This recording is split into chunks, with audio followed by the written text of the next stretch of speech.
Hello दोस्तों, मैं doctor Sanju और आज मैं आपको बताने वाली हूँ कि एमटीपी किट यानी कि एबॉर्शन वाली दवाइयाँ लेने का सही तरीका क्या होता है।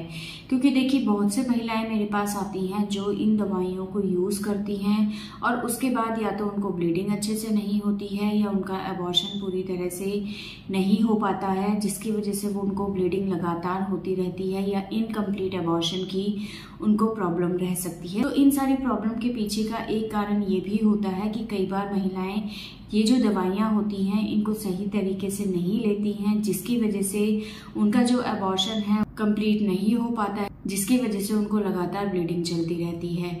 तो आज के हमारे इस वीडियो में मैं आपको इसी टॉपिक के बारे में बताऊंगी कि इन एमटीपी किट में जो मेडिसिन आती है उनको लेने का सही तरीका क्या होता है। तो सबसे पहले तो डॉक्टर होने के नाते मैं आपको एक चीज़ बिल्कुल क्लियर कर दूं कि इन दवाइयों को, ये जो एमटीपी किट आती हैं, एबॉर्शन वाली दवाइयाँ आती हैं, इनको आपको बिना डॉक्टर की सलाह के नहीं लेना है।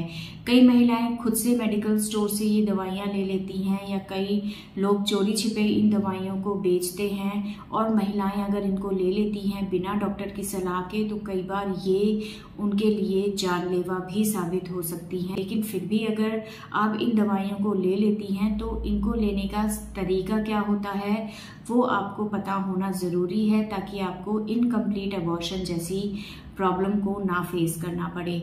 तो देखिए, सबसे पहला तो जैसे मैंने आपको बताया कि इन दवाइयों को डॉक्टर की सलाह से ही आपको लेना है। दूसरा, ये जो दवाइयाँ आती हैं ये 5 टैबलेट की फॉर्म में आती हैं, यानी कि जब आप इस किट को खरीद के लाती हैं तो इसके अंदर टोटल 5 गोलियाँ होती हैं। एक गोली सबसे ऊपर होती है और उसके बाद 4 गोलियाँ और इसके साथ आती हैं। तो इसमें जो सबसे पहली गोली होती है, जो सबसे ऊपर होती है, उसको आपको पहले दिन लेना है। ये जो टैबलेट होती है ये माइफप्रिस्टिन की टैबलेट होती है। ये एक ऐसी दवाई होती है जो कि हमारे शरीर में जाके प्रोजेस्टेरॉन हार्मोन के प्रोडक्शन को रोक देती हैं। प्रोजेस्टेरॉन हार्मोन जो होता है वो प्रेगनेंसी को बनाए रखने के लिए ज़रूरी होता है, और इस दवाई के असर से ये जो प्रोजेस्टेरॉन हार्मोन होता है ये शरीर में बनना बंद हो जाता है, जिससे बच्चे की ग्रोथ वहीं के वहीं रुक जाती है और इससे बच्चा खराब हो जाता है। तो इस टैबलेट को आपको सबसे पहले दिन लेना है। इसके बाद आती हैं बाद की 4 टैबलेट, यानी कि ये टैबलेट सबसे ऊपर होती है और इसके बाद 4 टैबलेट आती हैं। उन 4 टैबलेट में से 2 टैबलेट आपको एक साथ लेनी है, और इन 2 टैबलेट को आपको पहली गोली के तीसरे दिन लेना है। यानी कि जो सबसे ऊपर गोली थी उसको जैसे अगर आपने आज लिया है तो उसके बाद कल का दिन छोड़ के परसों आपको इन 4 टैबलेट में से 2 टैबलेट एक साथ लेनी है। इन टैबलेट्स को आप ओरली भी ले सकते हैं, यानी कि पानी से भी ले सकते हैं, या फिर आप इनको वेजाइनली अंदर इंसर्ट भी कर सकते हैं। इन 2 टैबलेट को लेने के बाद जो बाकी की 2 टैबलेट हैं उनको आपको 6 घंटे के बाद लेना है। जैसे 2 टैबलेट अभी एक साथ आपने ली हैं तो उसके 6 घंटे के बाद आपको बाकी की 2 टैबलेट एक साथ लेनी है, और इनको भी आप ओरली ले सकते हैं या फिर वेजाइनली ले सकते हैं। अगर आपको ब्लीडिंग स्टार्ट हो जाती है तो आप इनको ओरली ले सकते हैं, लेकिन अगर आपको ब्लीडिंग स्टार्ट नहीं हुई है तो आप इनको वेजाइनली भी इंसर्ट कर सकते हैं। तो इस तरह से इन दवाइयों को लेना है। सबसे पहली वाली गोली को पहले दिन लेना है, उसके बाद एक दिन छोड़ के बाकी की 4 गोलियों में से 2 गोली एक साथ आपको लेनी है, और उसके 6 घंटे के बाद बची हुई 2 गोली आपको लेनी है। तो इस तरह से इन दवाइयों को अगर आप लेंगे तो इससे इनका जो इफेक्ट है वो अच्छे से आएगा। लेकिन फिर भी इन एमटीपी किट को लेने के बाद आपका एबॉर्शन 100% हो जाए इसकी कोई गारंटी नहीं है। कुछ केसेस में ये जो एबॉर्शन होता है ये इनकम्प्लीट भी रह जाता है। ये जो 4 टैबलेट होती हैं जो बाद में ली जाती हैं ये मीजोप्रोस्ट की टैबलेट होती हैं।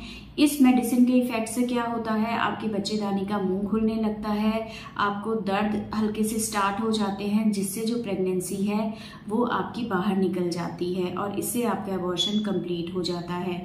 अब कई बार महिलाएं क्या करती हैं, इन 4 टैबलेट में से 2 टैबलेट तो ले लेती हैं, उसके बाद उनको ब्लीडिंग स्टार्ट हो जाती है तो बाकी की जो 2 टैबलेट होती हैं उनको वो नहीं लेती हैं। उनको ये लगता है कि ब्लीडिंग तो स्टार्ट हो गई है, अब बाकी की 2 टैबलेट लेने से क्या फायदा।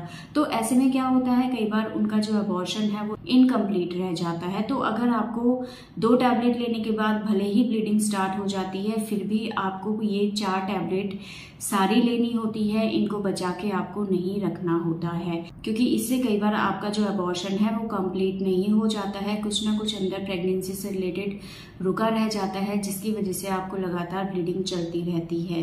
कई महिलाओं को अगर इन टैबलेट्स को लेने के बाद ब्लीडिंग नहीं होती है, तो ऐसे में आपको फिर डॉक्टर से कंसल्ट करना बहुत ज्यादा जरूरी है। कई बार क्या होता है, महिलाएं खुद से नया पैक लेके आ जाती हैं और फिर से इन टैबलेट्स को ले लेती हैं। तो अगर आपको पहली किट लेने के बाद ब्लीडिंग नहीं हो रही है, तो ऐसे में आपको दूसरी टैबलेट नहीं लेनी है मंगा के, आपको डॉक्टर को ही जाके दिखाना जरूरी हो जाता है।